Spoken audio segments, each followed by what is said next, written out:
Hey everybody, welcome back. I'm the Strategy Professor, and today we're going to be looking at the tier list for supports for patch 9.14. So as always, if you enjoy the content, please be sure to like and subscribe. It really does help out a ton on the channel. It's free, it's easy. And come by and check out the stream sometime on Twitch. So I just recently moved the live streams over to Twitch. I made a whole video about it on the channel that explains sort of why I made that decision. I am still going to upload replays of the streams to YouTube. I know I've been kind of delayed on that this week as we kind of transition over there, but I am going to upload them to YouTube as well. 24 hours after the live stream, I'll have them uploaded to YouTube where you can always access them with timestamps. And you can go on Twitch as well and access any stream anytime you want for up to 60 days after it came out. So I had a couple of people point out that for international viewers, this is actually kind of cool because then you don't have to wait for the 6 hours for the stream to process or whatever on YouTube. You can just access it, you know, instantly on Twitch if you want to see that replay pretty quickly after the stream finishes. So it's got some nice features to it. I did just become affiliate as well on Twitch. I know one concern people had early on in the last week before I got to affiliate is people said they weren't able to watch it because the resolution was too high because I was watching it in 1080. Well, now you should be able to scale it down on the live stream down to 480 or 720 or whatever you want because I'll have access to a transcoder most likely. So that should help out a ton. And subs are enabled now. I had a ton of people asking me about subs, so you should be able to sub to the channel now. Just email me at thestrategyprofessor@gmail.com if you're having trouble setting that up, but that should be available. So you can watch it lower resolutions now, and you can sub now that I have affiliate. Okay, and just the channel is the Strategy Professor on Twitch, all one word. Should be right there. You know, nothing's money walled on it. You can always watch the replays, even if you're not a sub to it or a follower. Although follower definitely helps and sub definitely helps if you want to support the channel.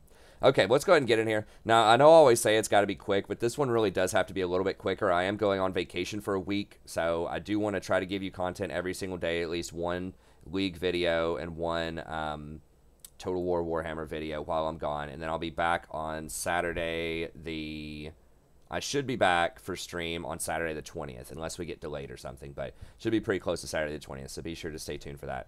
So I am going to be looking at the PBE notes, which is what most other content creators do when they do like the 10 champs to watch out for next patch video, because the real patch notes don't come out until Tuesday. So anyone that's saying that they're doing like stuff based on the next patch, unless they're releasing it on the Tuesday before the patch, they're looking at the PBE. They're not looking at the real notes, but usually the PBE is pretty accurate. So that's what we're going to be going with here because I'm recording this like very early Monday morning before the patch notes come out on Tuesday. So so that means this stuff may not all go through, but some of it might go through. I did do a whole separate patch notes video, so be sure to check that out. But I'm just going to hit the highlights as far as it pertains to support just really quickly, and then we're going to go through the tier list and explain some of the changes. So Alistar got a little bit more mana. Not going to matter too much. He's still one of the weaker all-in champions. He just doesn't have enough damage early game. Like, yeah, you can definitely kill people if you all-in him, but, you know, I just think that, like, Nautilus, Thresh, Leona, all of these champions are going to have better all-in potential than Alistar early on. So, Alistar can still work, but I think he's going to be about in the same spot, which is, you know, significantly weaker than most of the other all-in champs. Bard is getting a little bit more base HP, and his magical journey is 33% movement speed at all ranks, so now you can rank up your Q first, your W second, and still get a lot of value out of your E. I still think Bard's going to be very niche. He can be really good in the right circumstances, but you really have to one-trick him, and you really have to maximize roaming, and that's very difficult to do at a lot of elos for a lot of people, because, you know, if you leave your lane at the wrong time, your AD carry is at a minimum going to lose significant CS, and probably they're going to die to a 1v2 while you're trying to roam and pick up your chimes. So he can be good, but he's better, I think, at higher elos, or at least with more organized play. So maybe if you have a duo bot, but you can still make him work if you're really, really good at him and you practice him a ton. But I think for most people, this isn't going to change too much about him. Okay, Blitzcrank got a nerf to his W, so he can't run around as often, but his static shield does break, or his static field does break shields now, so that makes him a bit of a nicer pick in a champions like Janna, who have really big shields bot lane, maybe Karma, who has a decent shield bot lane. A lot of the bot laners have heals instead of shields, though, so I guess like maybe Lulu early on. So it's a nice touch. I don't think it's going to move the needle that much on him, because they can still shield after he ults, but usually they're going to be dead by that point. So it's nice. We'll see. Maybe this does move him up a little bit, but you know, if you're really good on the crank, you can still make him work, but he's very, very one-dimensional. Either you hit the hook and you're a god, or you miss and you don't do anything. So, a little too one-dimensional for my taste. I'd still rather have something like Nautilus or Leona, but he definitely can work. Let's see. Galio, they're changing stuff. They're actually nerfing him, I believe, quite a bit. We'll see. You can no longer flash while you're trying to charge up your taunt, and it can be interrupted as well. So they are increasing the cooldown on his Q also, but they're lowering the cost and increasing the damage. So it's kind of tough to say, but hasn't been that good a support in solo queue for quite a while now. He's good in pro play sometimes, sort of, because his ult can help out. Let me see here. Got last week's sort of professional play. So he was in there a little bit. Looks like he went about 50-50. He's probably like the 8th most played support or something. So I think it's not going to move the needle on him that much. He'll probably go down a little bit, but he's already not that great in solo queue. So bad news if you like Galio. Karma, you get True Sight during the root duration, so that'll help you out against champions like Vayne or Twitch in the bot lane, stuff that goes invisible. Maybe like if you're solo lane Karma, maybe against a Kali, that can help you out. Probably not going to move the needle too much, but it's a nice little touch for certain matchups. Leona, this one could be significant in certain matchups. It reduces incoming damage by a certain amount, pre-mitigation up to 50%, but it gives you less armor overall. So what this means is that if you're getting hit by a bunch of really small attacks, this could actually add up and be pretty big, 24 pre-mitigation damage.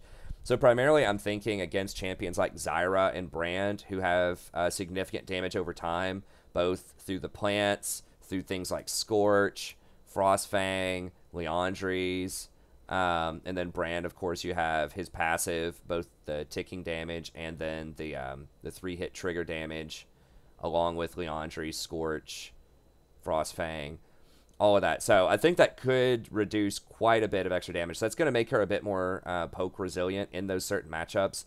Will it be enough to completely like boost her up a ton? Probably not, but it's all right in some of those very specific matchups. They are taking a lot of damage out of her R, so you're not going to have as much all-in at level 6, because you used to do some empowered damage, and now you don't. And like this is probably not going to be as good against, when you max it out against really big hitters, so like an 80 carry that's attacking you and critting you. You'd probably rather have the 25 armor than the 25 block. I haven't done the exact math on it, but it's okay. I don't think it's going to matter that much. Maybe, like I said, against Zyra or Brand, maybe it matters, but a lot of times probably not. Okay, Lux, this one is actually pretty significant. They're increasing the cooldown by 3 seconds on her Q, and it's costing 50 instead of 40 because you almost never put any points in this until really late game. So that's 25% mana cost and 30% extra cooldown. So that's pretty significant. The W on the return, you don't give a double shield anymore. So you're not going to be able to get those like 330 shields. I think it's going to max out at what, like 220 or something on the Lux. So I don't know if it has it here or not. Let's see. So once again, this isn't on the live yet. But yeah, it'll be 220 if you hit both of them. So that brings her in line with champions like Janna, with champions like Lulu. I believe both of those have 220 shields now. But she can hit multiple targets, but you have to hit them with both components to give the big shield. So I think that's pretty balanced. You know, you do have the upside potential of hitting a lot of people with the shield, but at the same time, you have to hit them twice, and there's going to be a delay on it. So I think that's a bit of a healthier way to try to balance her, because 330 on a base shield is just way too much with the stat plus healing and shielding in the game. You do get a bit more AP ratio, so that'll help some, but it's still not going to be amazing. Okay, so Final Spark. It is a lower cooldown if you're using it to wave clear, but if you're killing people with it, then you're not going to have the reset mechanic. So for support, that's probably good, because usually you're not sniping out and killing people. I mean, sometimes you are, but sometimes you just need to do it for wave clear. You just need to throw it into a team fight and just do as much damage as you can as fast as you can. But it is getting a bigger AP ratio, so you do have a better chance of potentially doing damage in team fights. So I think for support, this is probably good. I think even for mid lane, this is probably good. Like, I'd rather have a bigger ratio than the reset mechanic, potentially, just to make sure I actually get the kill. So this will probably knock her down a little bit. I still think she's going to be good. She still has a 2-second bind, you know, just for 1 point. And then she still puts out a pretty big shield. So maybe not. I mean, maybe she should drop down lower than I have her. But I have her at high tier 2. We'll talk about that a little bit more here in a little bit. But I think that's one of the more significant movers as far as supports go in this patch. Malphite gets a million changes. It probably don't matter. Morgana, True Sight during her ult. So once again, can be useful versus Vayne, Twitch, some specific matchups. Nico is getting nerfed primarily for top lane. I know some people have talked about support Nico bot lane. I don't know if I'm really on board with that. Like, it can work, but I haven't seen a ton of adoption, at least statistically, of this. But I haven't tried it in a while either, so maybe it's interesting. Maybe it can work, but primarily for top lane.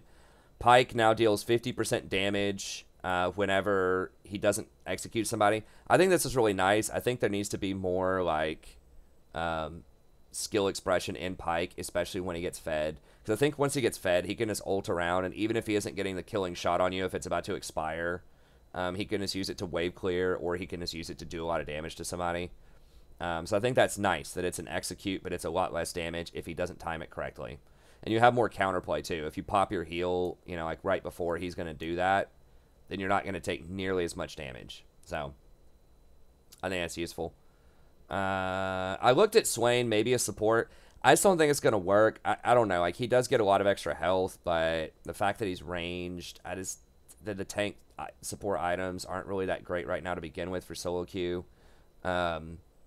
Outside of something like Zeke's is okay, but I just don't think it works itemization-wise. I think he's too hungry for gold to get his core items. So I think he might make a return to top lane. I think that's where they're really trying to push him, is to be sort of this ranged harasser that can scale up and kind of be like this AP mage tank sort of champion.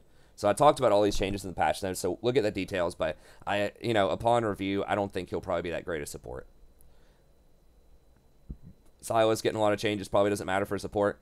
Tom Kench is doing less sustained damage over time. His tongue lash cooldown at higher levels is going to be higher. He can no longer stun people and then eat them. He has to choose whether to stun or eat with his 3 fish. That's a really huge nerf to him. The stun duration is increased, but it's a lot slower. It's only 30% at lower levels instead of being 50%. So it's going to be, I think, harder to catch up to them, even though the duration is a bit longer. We'll see. If you do land the stun, it is 2 seconds, though, which is a really long time. So it's tough to interpret this. I think overall it's a nerf because of this line right here, where it eats the fish and you can't do the stun plus eat combo. The most interesting thing about this, though, is his W can now be used against blue and red, so that might enable Jungle Tom Kench, which doesn't matter for a support tier list, but it's interesting to think about. And then Thick Skin makes you a lot better at healing back poke, but makes your shield for all ends a lot worse. So probably net negative for Tom. But if you're against a heavy poke lane like a Zyra, a Lux, a Yuumi, Xerath, something like that, this is probably actually pretty good for support Tom Kench. But in other situations, when you're against other like melee all-in champs, this is going to make him a lot worse. And then Yuumi, the final one here. This is a huge hit to Yuumi. I expect her to fall at least 2 to 3% off of this, and she's already a fairly low win rate champ. So I dropped her out a lot. She no longer restores mana on hit, which is huge. I think she was getting like, what was it, 30 or something? It might have even been more than that. So she was getting a huge amount of mana. I did the math on this in past videos. Now she doesn't get that anymore. Her shield is also much lower. It's only 50 instead of 80, so she's going to be far, far worse in the early game. It's going to be a lot easier to bully her out because she's not going to be able to trade as much. Prowling Projectile, in addition, is costing 15 more mana early. So not only are you losing, your 30 mana every 20 seconds, but you're also paying 15 more for Prowling Projectile. So I expect her to go a lot more early on. And it's doing less damage overall, I believe, as well. So it's doing 10 less damage in the early levels, which can definitely add up quite a bit. So she is getting more healing on zoomies, which doesn't matter a ton early on. The mana cost is lowered, so I guess if, you know, you can heal back trades, and you do get a little bit of extra healing there, 2.3 instead of 2 point whatever, but they didn't lower the cooldown as much, so that does help you out with your mana early, but you're not able to be as aggressive. So, one thing that made Yumi really strong is she was just so consistent early game if you were really good on her with trading, if your AD carry positioned properly. Because of the bop and block, you could get the huge shield, you could get the mana, and just spam your Q over and over again with basically infinite mana and do a ton of harassment. So, I think she's going to fall significantly, but we'll see. I mean, maybe tier 3 is a little harsh. Maybe she should be tier 2. But it's it's difficult to argue with those stats, too. Like, her win rate is so low.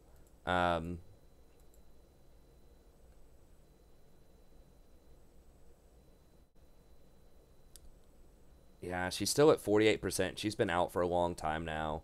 So it's not to say that, like, these lower win rate champions can't win. It's just that statistically, like, it's rough. And she just got nerfed a lot. So I think she's in the penalty box for a little bit. Which, I don't know. I mean, she's annoying to play against. She was banned a lot, but I guess she was starting to win a lot in pro. It looks like she's winning probably like 60%. So I guess I get it. It's whatever. Okay, so let's go to the tier list itself here. So tier 1, I think Zyra is still going to be top of the roost. I've talked about this a ton on stream, and I've played her a lot on stream as well. Now, yes, I have had a very bad few weeks here, so we're going to have to, you know, recover that elo. We did lose a lot, but I think we've learned some stuff, too, as we go through, and I still think that you really need to be aggressive in the laning phase because the plates matter so much early on. Getting priority so that you can get scuttles, get those dragons early on is huge. And she's just the best lane bully out there. She has very consistent poke with her Q. Because don't forget, this isn't just 800 range. It's also 800 or the Thorn Spitter I think is 750 range. 525 range. Didn't it used to be 750? Did they stealth nerf that? Huh. Hold on, let me see the history here. I could have sworn that it was 750 range. Sorry, I'm just going to go on a small tangent here to look at this.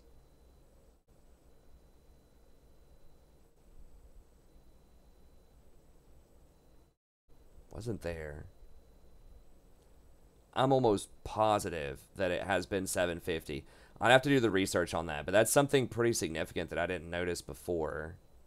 I don't see anything that says the range was changed. Oh, there it is. Wait.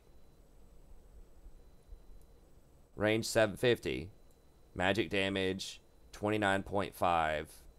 So this is older. What patch was this on? Because there's no way she does that much damage now. She's been nerfed. I'm pretty like she doesn't do 29 at level 1. I know that aspect has been nerfed. But yeah, 750.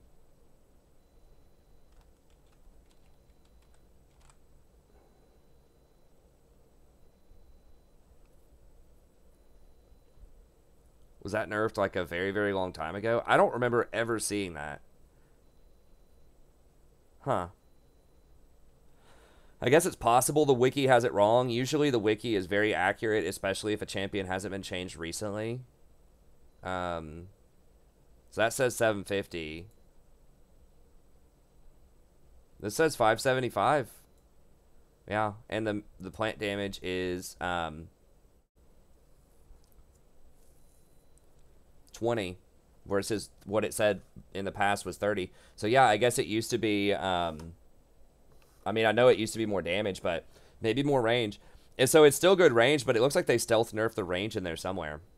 Because yeah, I play Zyra a lot historically, and I never remember seeing that. And usually I remember pretty much everything that's happened to this champion because I play her a lot. But anyways, 575 plus the 800 range gives you, 1375 effective range to trigger your Scorch, your Frostfang, your Comets, all of that. So it's just so easy for her to trigger that. And she can use her Q and her E through minion waves.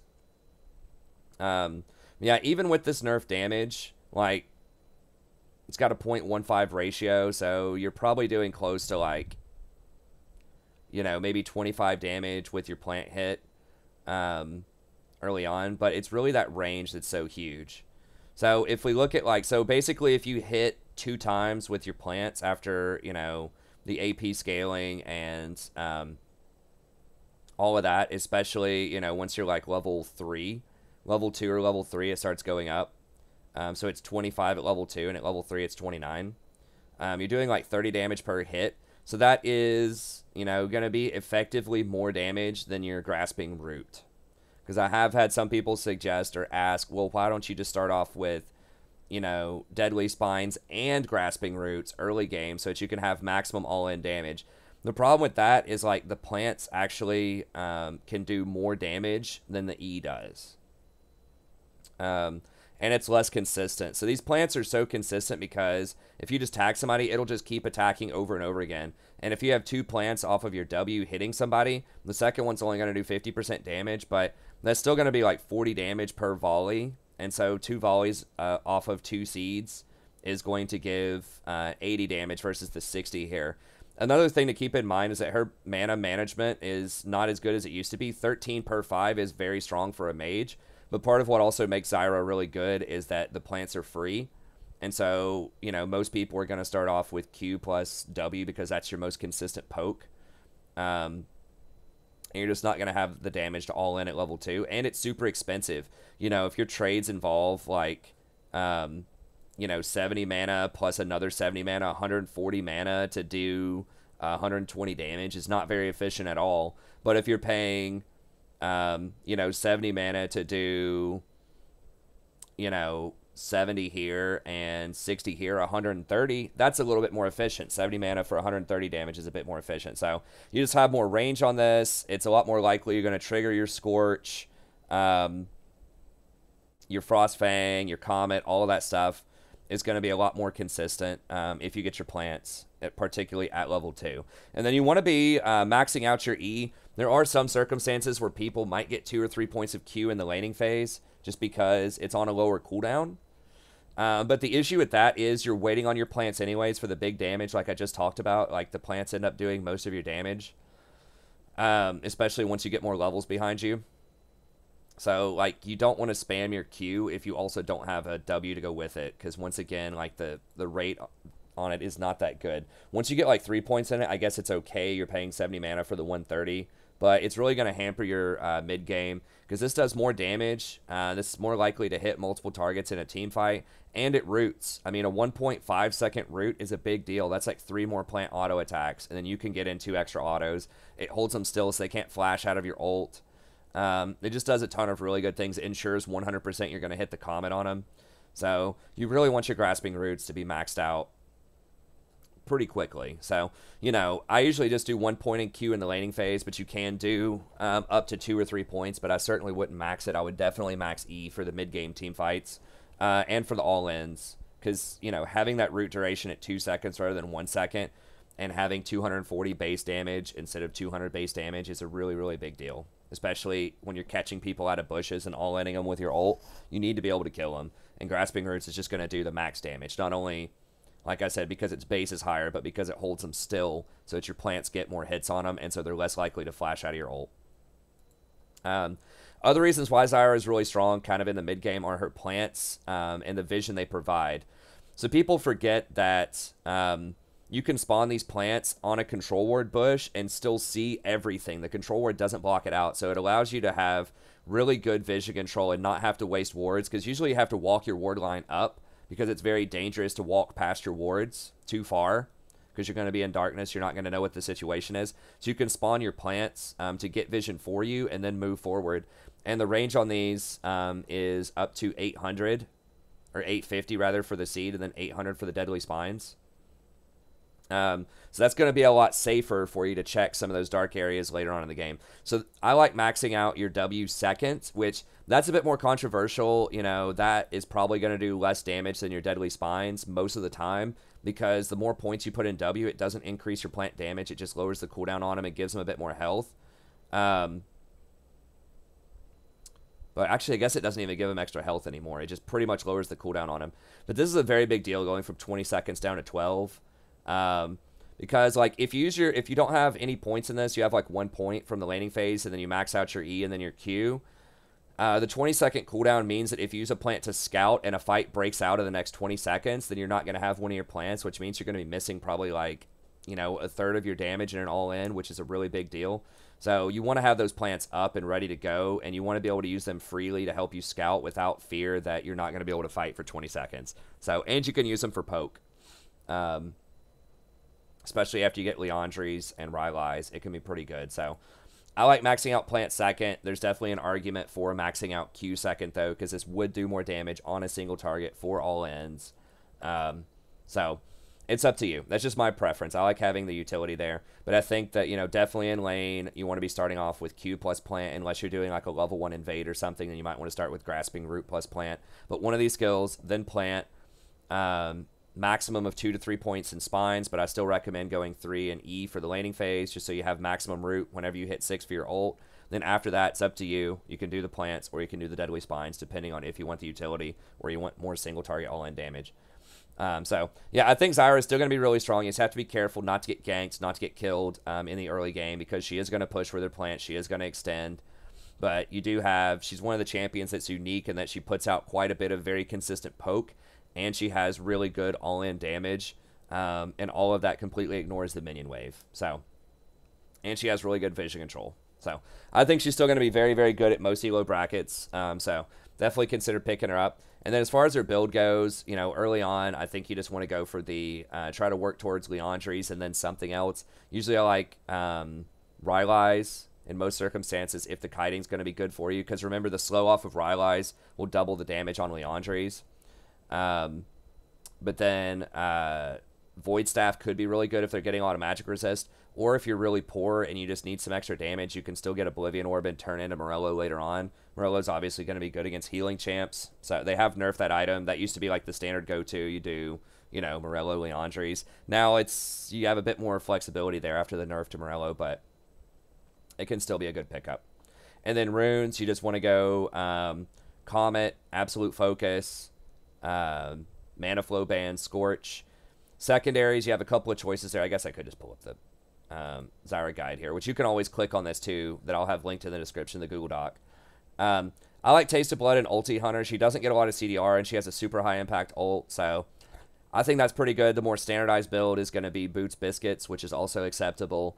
I don't really like going the coup de grace build anymore after the nerf to it, and I wouldn't go anything in the Resolve tree, so I think your choices really are Taste of Blood, Ulti Hunter. You could also do Relentless Hunter if you want more movement speed, or Boots Biscuits.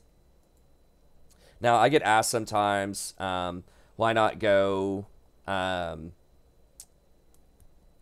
Glacial Augment plus like Twin Shadows build? I've tried that. It does feel good because your items cost a lot less, and I was really high on it for like a couple of days and tried it out. But ultimately, you just do so much less damage. Like, it's so easy for you to proc Scorch and Comet. It's not uncommon in many games to see Scorch get up to like 400 or 500 damage, and then Comet can get to multiple thousands of damage. So I think that's just too much to give up in the early game. And Mana Flow Band is also pretty good. You do get biscuits with that build, but I just think you're giving up on too much damage in the early game. Yes, the Twin Shadows are nice, but you already have pretty good vision control with your plants. So it's a little redundant. It does help you hit your E, but realistically, you could just get better at hitting your E. So it's okay. I don't think it's for her. I think her base damages are so high that you really just want the penetration and Leandries as fast as possible.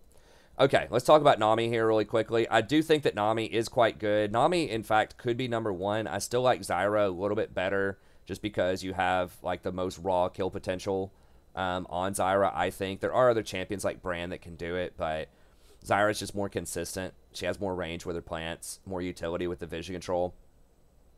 But Nami is a safer option who's also really good. She is similar to Zyra. She's one of the most lane-dominant champions out there for support. And the main reason for this is her W does damage and heals her all in one ability, and you max that out. So she just has a very consistent ability path where your W is the best in the laning phase, and it's the best in team fights. So you can just max it out, keep up full pressure in lane, and still be ready to team fight later. She scales really well with AP because it not only affects how much your healing and damage you're doing off of your like standard bounces, but it also decreases the amount of reduction that you're getting for a double negative there. on the bounces. So, for example, if you have 100 AP, it not only, and you do damage, heal, damage, it's not only going to do, you know, a 1.0 ratio to damage and a 0.3 for the heal, but it's also going to do the full amount every single bounce. Whereas with 0 AP, each bounce going to do 85% less effectiveness than the previous one. So scales very, very well with AP. So that means she's great with Athene's plus Ardent Sensor build. Is fantastic on her. So she applies really good lane pressure. She has nice CC too, which is something that a lot of other enchanters lack. Is she has multiple forms of hard CC. So she's got the Aqua Prison that can hit multiple targets potentially. 1.5 second stun. It also counts as a knockup for people like Yasuo. So pretty good overall. You can throw that across minions. That's very similar to Zyra. You can have all of this stuff operate through the minion waves. You don't have to worry about positioning yourself in vulnerable angles. So you can hide behind the minions and do full harassment so that that Thresh, the Nautilus, the Blitzcrank can't hook you as easily. That's another thing about Zyra is that the plants can block hooks as well if you get a little bit more advanced on her. So you can block Blitz hooks, Nautilus hooks, all that kind of stuff. So she's particularly good for a squishy mage champ against things like Blitz and Nautilus because she can not only hide behind the wave, but she can also block stuff with her plants. So yeah, really good trading with the ebb and flow. You control tempo really well with her, so you can speed up allies with surging ties to give a little bit of extra bonus move speed.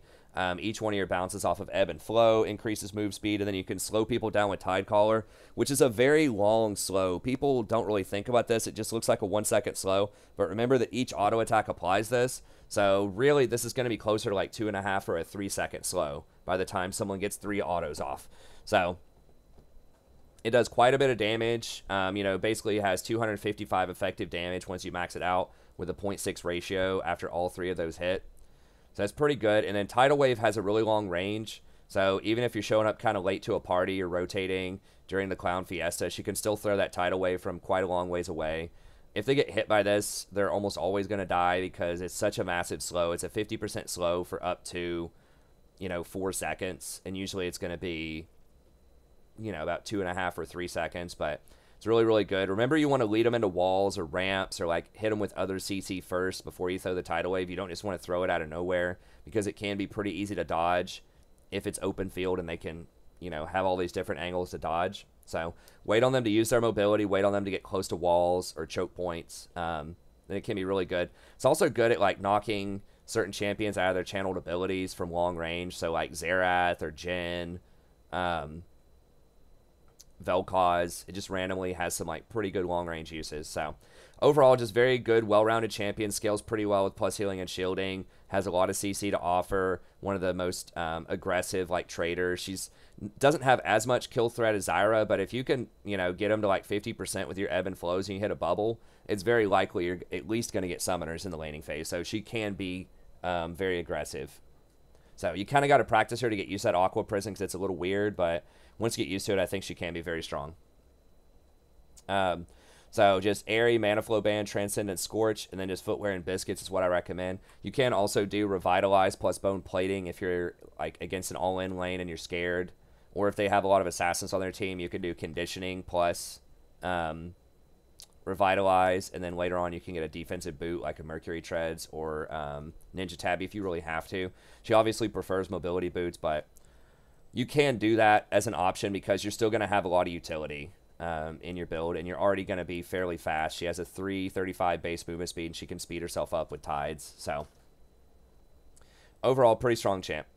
And you're just going to want to go for the standard Athene's Ardent Sensor Redemption package. I usually like starting with Athene's. Then situationally, you can decide whether you want to do Ardent or Redemption with her, depending on whether you have one really fed 80 carry is usually the choice, or whether you want to team fight better with Redemption. Both of them are very, very good with Athene's.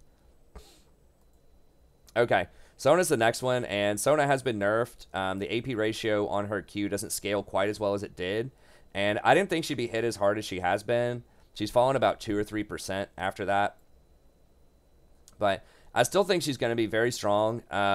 You know, she still has a 1.0 ratio on the Him part of Hymn of Valor, so she has pretty nice poke. This still scales extremely hard on the W. So, you know, late game, you're going to be adding out, you know, about 1,000 effective healing and shielding, sometimes more than that in team fights, depending on how many people you touch with Aria Perseverance. She abuses Athene's Unholy Grail really well because the Q helps stack it up, and then the W distributes it.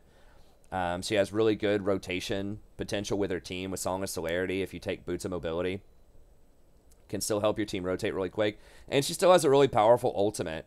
It is kind of on a long cooldown, but, I mean, you know, AoE 1.5 second stuns, pretty much always going to be great. So she is solid. She's just still vulnerable as she always is. She doesn't have a lot of escapes. She has virtually no CC outside of her crescendo. So if you get a hold of her, she is going to die most of the time. But, you know, if she gets 2 or 3 items, if she gets that Athene's plus Redemption, Ardent Sensor, you're pretty much going to win every team fight unless your team gets deleted immediately. So unless they have like a 15-2 Zed or something, then you're going to win most team fights. So I still think she's the highest scaling support in the game. She does have good harassment in the early game. You just have to be very, very careful not to get all-ins, not to get killed. And she has very low kill threat in lane because she doesn't have a lot of CC until 6, unlike Zyra and Nami. But she still has good poke. She has excellent scaling, best in class. So you just going to want to go the standard enchanter package with her. I like starting off with Athene's.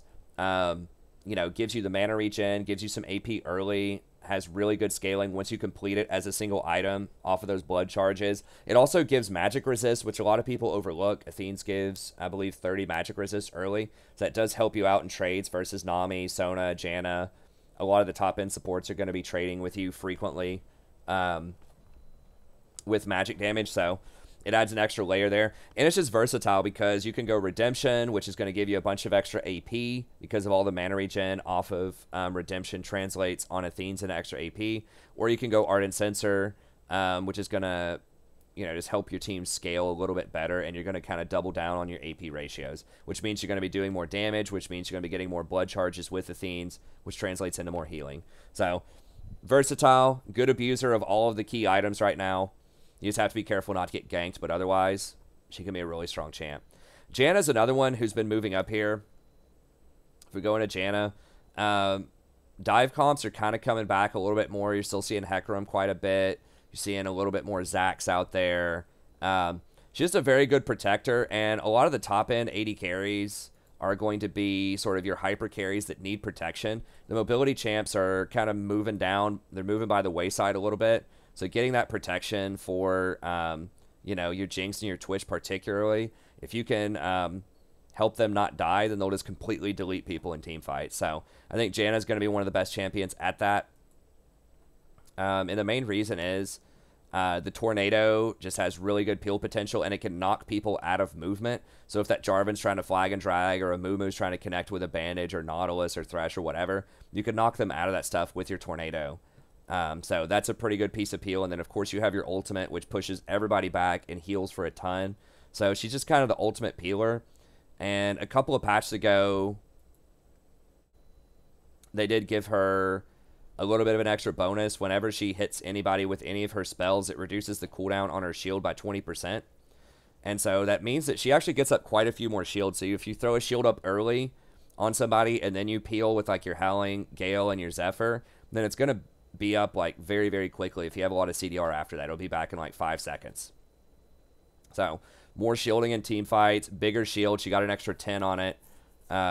Nice ratio with the 0.7 there. So pretty good overall champion. She has decent harass in the lane if you're playing her correctly. You can still get 3 points in Zephyr in lane if you want to. They did nerf the damage on that, but it's still pretty decent. It doesn't look like a lot, 125, but when you take into account the 25% of your bonus movement speed, plus the AP ratio, plus Scorch, plus Airy, then it can be pretty strong. I probably wouldn't do the Comet build anymore. I know that was really popular for a while. I mean, maybe you can still do it if you think you're going to have supreme lane dominance. But Airy is quite nice here because you're going to be able to use your shield a lot more in team fights. So, overall, good peeler, good defensive champion. Scales really hard later on to the game because you give the extra AD to a champion. So champions that have like AoE crits, Jinx and Twitch, are really going to benefit from that because it doesn't look like a lot. Like bonus AD 40, like who cares if you get, you know, 100 AP, it's 50. But whenever that crits with Infinity Edge, it's not just 50 damage anymore. It becomes like 125 damage. So if you think about it this way, you know, if the Jinx auto attacks, I don't know, 4 times before that shield breaks and she crits like 50% of the time, then it's going to be 80 plus 80 and then 40, 40, right? So that's 260 damage, not including the Infinity Edge triggers, which would probably give it, you know, another 40 in there. So it's usually going to be somewhere around 300 damage, at least, that this is contributing. And the fact that you can crit multiple targets with the rockets that she has, and once she gets Hurricane, and the splash damage, especially with Twitch, the splash damage off of the R and the Hurricanes, like, your damage contribution just goes through the roof. Like, the simple example I just showed basically was 300 damage that you're contributing. But with all that AoE stuff, it can very easily go up to 500 or 600 damage. So just pretend that this ability doesn't say, like, you know, 40 AD. Just pretend it says, like, deals 300 damage, because that's effectively what it does. Deals somewhere between 300 to 600 damage in a lot of circumstances in the mid-game. So just pretend it reads shields for 220 and deals 300 damage. If you read it like that, you're like, oh my god, that's really OP. And it is. That's why Janna historically has been one of the best supports of all time, even though she's the most nerf support of all time, fun fact. Or nerf champion, period, I'm pretty sure, of all time.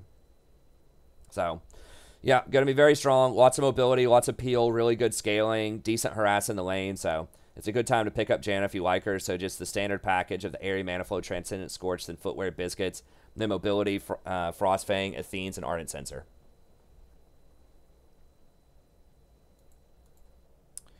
Okay, and then Rakan. I bumped Rakan up here. A lot of this is because I knocked Lux and Yuumi down a little bit after the nerfs. But Rakan's still going to be very strong. He does have some decent poke in lane. You can take Frostfang and Scorch on him. And if you're really good at hitting those Qs, or you sneak in some pretty good trades with like your W plus your E combo, if you hit your Ws a lot, then he can actually do some pretty decent poke. It's not going to be as much as any of the previous champions, but he can put up some okay numbers in lane, especially against melee supports. But why you're mainly playing him is for the mid game, right? Because he rotates so well. You put mobility boots on him. He just has so much versatility. He can do, you know, he has 3 different dashes for positioning. He's got his W for a dash. He's got his E for 2 dashes. He has his quickness to give him extra movement speed. And the fact that he can be really effective, really mobile, and fairly tanky for a support that has that much mobility is super good. So you can go Zeke's early, which they have nerfed Zeke's in the past, but it's still good on him. Gives him some nice armor. And then you can afford to take things like Guardian and Bone Plating or Conditioning. And, you know, if they really have a fed assassin, you can even do Ninja Tabby or Mercury Treads. So he has lots of defensive options, and he's a good pick if they have a lot of assassins on their team. Or if you suspect one of their assassins is going to get fed. So if they have like a Zed middle, or especially AD assassins because of Zeke's that you can get. Like maybe a Kayn in the jungle, who's very popular right now. There's a lot of champs where he's going to be very good. So he's good in those matchups. And a lot of the best AD carries right now that we mentioned before are pretty immobile. So if you're looking at like Jinx, Twitch, and Ashe, they're going to be very easy to ult on. Especially if they don't have their flash, they're pretty much dead, like whenever you ult. So pretty good meta for him overall, I think, right now. Even though Xayah is not like super great as an AD carry, he's obviously gets a lot better if you have Xayah with him. But he's still good. You know, he's got a playmaking ult that's on 130-second cooldown. You get a lot of CDR early typically. Pretty good shield strength. I mean, that's a 280 shield when you do it twice, and it's a 1.6 ratio.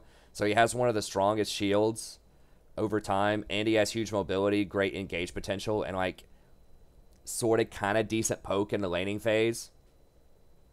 And he gets a free shield.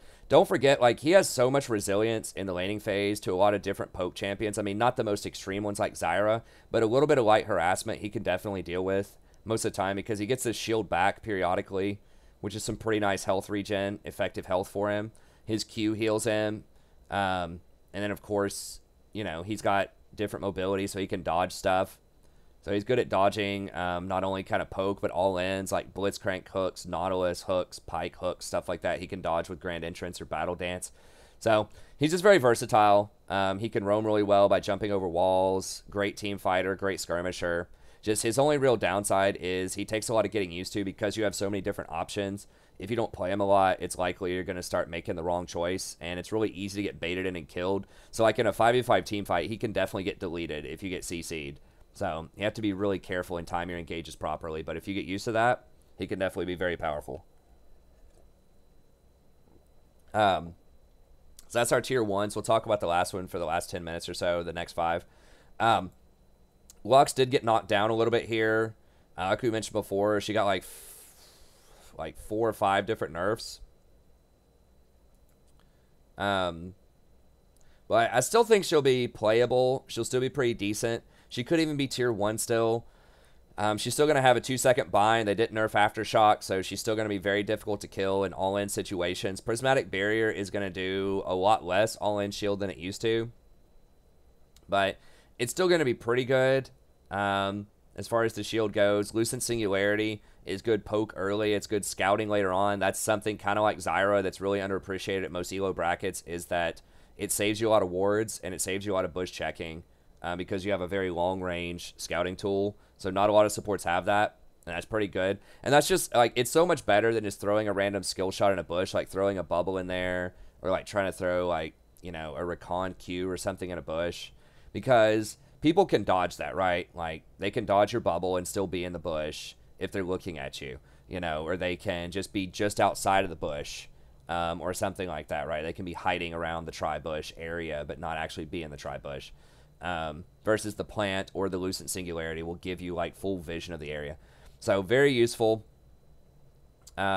Especially, I mean, like even if you're trying to get vision on Dragon or Baron or something like that, if they're doing it with a control ward and you're in kind of a desperate situation and your jungler's just going to have to try to steal it, then, you know, it can be useful in those situations as well. So still going to have a lot of utility overall. Still has good damage, good wave clears, final spark with very minimal items. Still works very well with Athenes because you can charge it up with Lucent Singularity and then distribute a lot of healing in fights with Prismatic Barriers. So, you know, the shield nerf is pretty significant, so that's why I had to knock her down to tier 2. But once again, I think she can still be viable. So you just want to go the standard Enchanter package with Athenes, Redemption, Ardent Sensor. I do still recommend in most cases going for Aftershock. It's just such great protection. If they don't have a lot of all-in champs, if they have a lot of poke champs, I suppose you could go for Comet or maybe Airy. I probably wouldn't go Airy, but you could go Comet if you want to be more aggressive early. Kind of the Comet Scorch package, especially if they don't have a lot of sustain. Like if you're against a Zyra or something, you might want to go for the Comet and Scorch because Zyra's not going to have sustain. So still pretty versatile, still pretty strong. Just had to knock her down a little bit there. Nautilus, still going to be good overall. He's had kind of a rough week in pro. And I think there are just a lot of champs that are like pretty good against him in the meta right now. Like Zyra is very good against him. She can block his hook. If he tries to go for an all-in, she's just going to do a ton of damage. She just puts out way more damage than he does with plants. And then if you're thinking about like Nami can peel him pretty well. He is good against like Sona, but Janna can peel also. He's good against Rakan.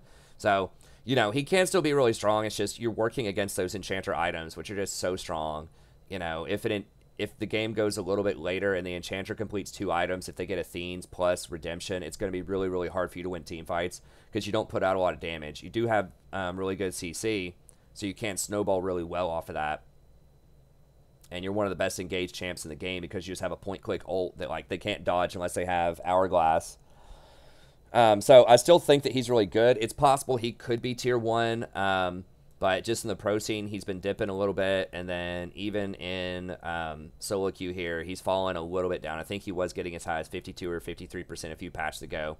But most of the enchanters are still going to outscale him a little bit early on. So he's good. He also doesn't really pressure lanes that well and take towers. You can push pretty well for a tank with your E, so that is nice for wave control. So that's why I give him a little bit of the nudge over some other engaged champs. Mostly it's because he's so reliable with his ult and he has a huge hitbox on his hook and he has good wave clear. But you can't really walk up and threaten those tower plates.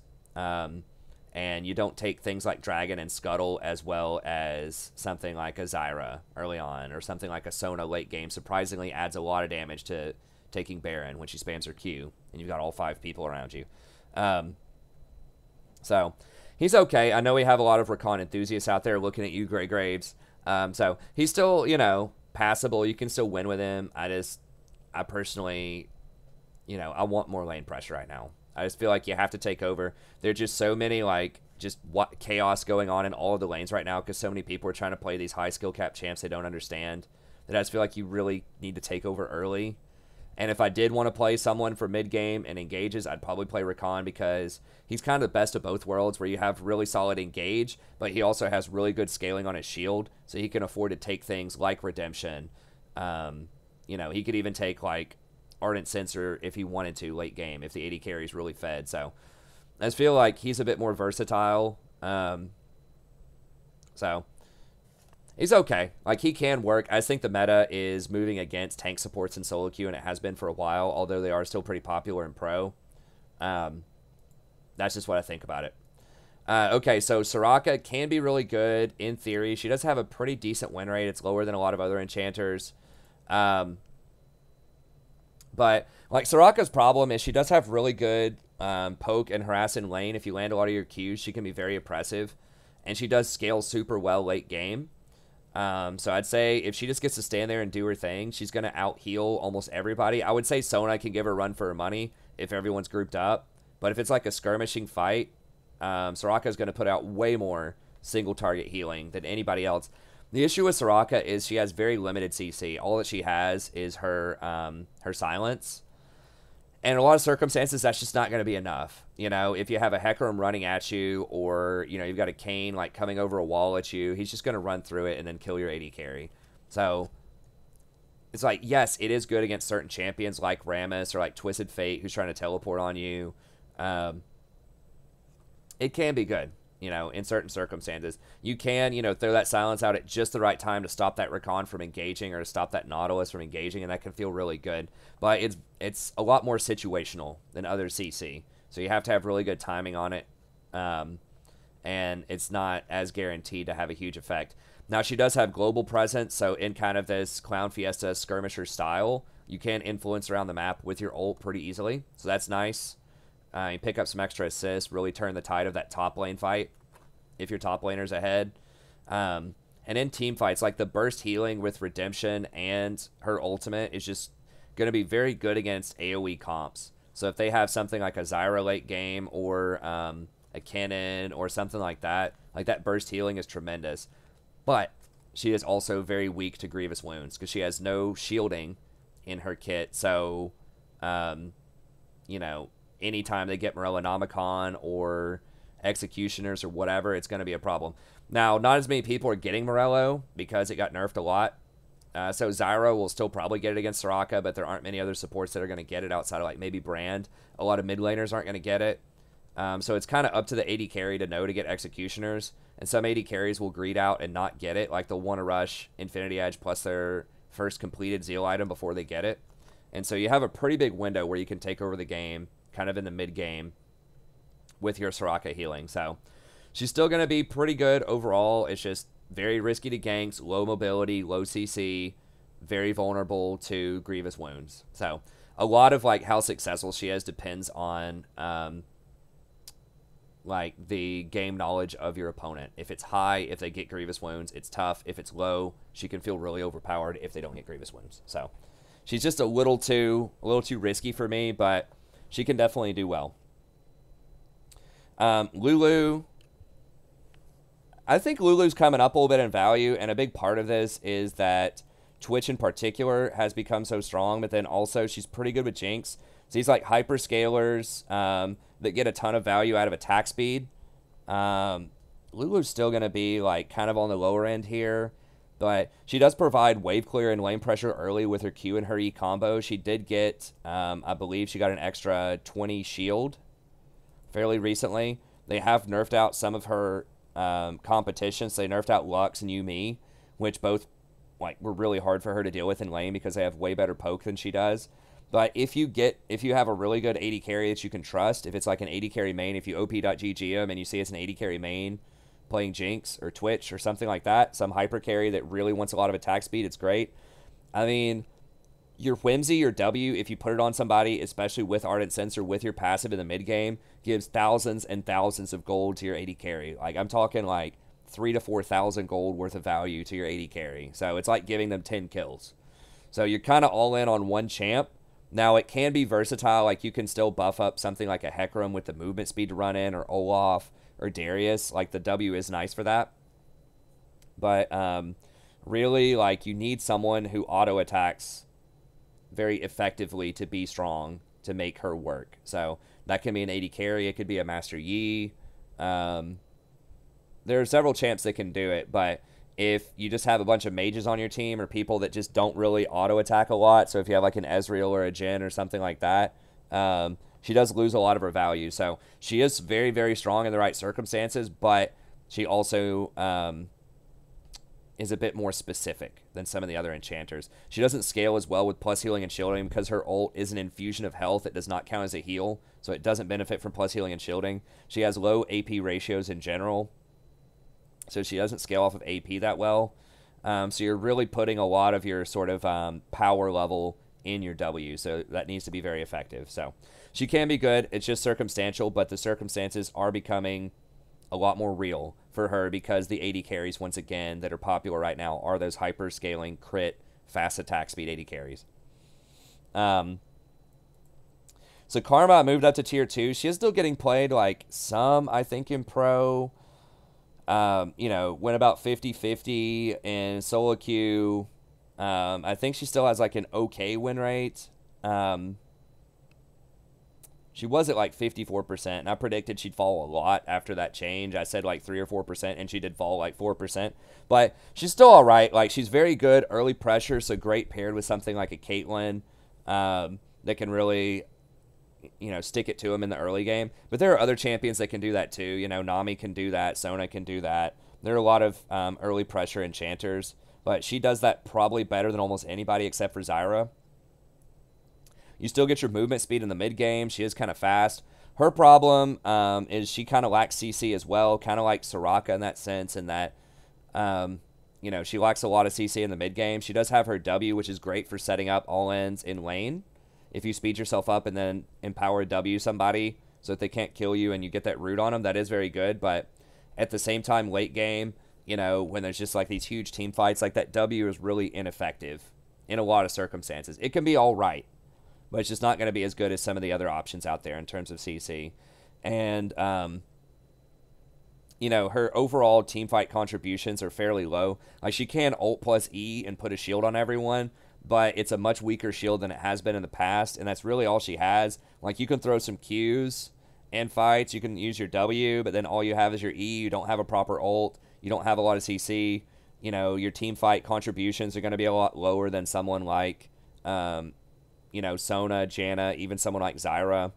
So she's okay, but you really need to hammer the early game and just sort of transition really well into the later game. Final few champs that I'll mention before we run out of time here.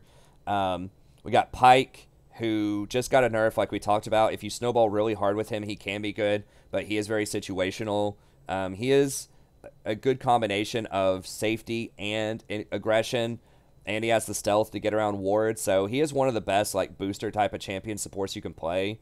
If you can, you know, get a lot of good ganks in the mid lane, if you can start snowballing, he is good, but he did get nerfed again on this patch, and his win rate's not outstanding. It's all right. So he's all right. Yuumi, you know, maybe I dropped her down too far, but she does have a low win rate before like the 5 nerfs on this patch. So I think it's going to be very difficult. If you have a lot of practice on Yuumi, she can work, but in a lot of circumstances, it's going to be rough. The healing is nice. So later on, you could actually see that as a buff for her late game because of that healing. Maybe. But in the laning phase, it's certainly a lot worse. Leona, we might see more of her, particularly as an answer to some of these poke champs like the Brand and the Zyra. She's going to be a bit more poke resistant. She is really good on all ends if you have something like a Tristana or a Jhin or a Draven who just want to kill people level 2 and 3.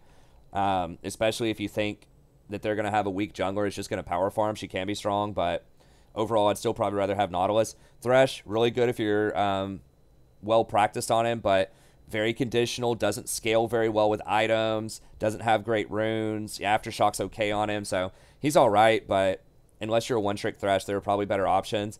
Morgana, pretty good if you're against an all-in champ, like a Leona, like a Thresh. Great counter to Nautilus. You can do the spooky ghost build. If you want to do Glacial Augment, that can work. But I think she's situational as a counter pick. She can be good, but I probably wouldn't blind pick her. She's okay. And that's going to be it for this patch. So thank you very much for watching. Be sure to like and subscribe if you enjoy the content. Check out the Twitch. I will be back next Saturday. It has been a lot of fun. I am still going to upload stuff on YouTube, so stay tuned for that. And I'll see you next time. Have a great day.